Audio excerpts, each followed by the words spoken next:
Hi friends, இந்த வீடியோவில் வந்து நம்ம என்ன பார்க்க போகிறோம் அப்படின்னு கேட்டிங்கன்னா, இப்போ வந்து நம்மளோட ரெட்ரோ திரைப்படம் கிட்டத்தட்ட ரிலீஸ் ஆகி 12 நாட்கள் முடிஞ்சுங்க. 12 நாட்கள் முடியல நம்மளோட ரெட்ரோ திரைப்படம் எத்தனை கோடி வசூல் செஞ்சுருக்கு, அந்த ஒரு விவரத்தை பற்றி அந்த வீடியோ நம்ம டீட்டெயிலாக பேச போகிறோம். இப்போ வந்து நம்மளோட சூர்யாவோட நடிப்பில் கார்த்திக் சுப்ராஜோட இயக்கத்தில் லேட்டஸ்ட்டாக வந்த திரைப்படம் ரெட்ரோ. இந்த திரைப்படத்துக்கு வந்து எக்ஸ்பெக்டேஷன்ஸ் ஏராளம் அப்படின்னு சொல்லலாம். அதற்கு காரணம் வந்து நம்மளோட சூர்யாவோட முந்தைய திரைப்படம் சரியாக போகலை அப்படின்ட்டு சொல்லலாம். இந்த திரைப்படம் என்ன தான் ரொம்ப பெரிய எக்ஸ்பெக்டேஷன்ஸ் ரிலீஸ் ஆயிருந்தாலும் வந்து ரசிகர் மத்தியில் ஒரு கலவையான விமர்சனம் தான் போய்ட்டு இருந்துச்சு.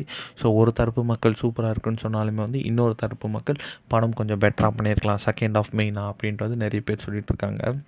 இந்த திரைப்படத்தில் வந்து நம்ம சூர்யா கூட சேர்ந்து ஒரு பூஜா எஜ், கருணாகரன், நாசர், பிரகாஷ் ராஜ், ஜெயராம் அப்படின்ட்டு வந்து எல்லாருமே வந்து இந்த திரைப்படத்தில் ரொம்ப ரொம்ப முக்கியமான ரோலில் நடிச்சிருந்தாங்க.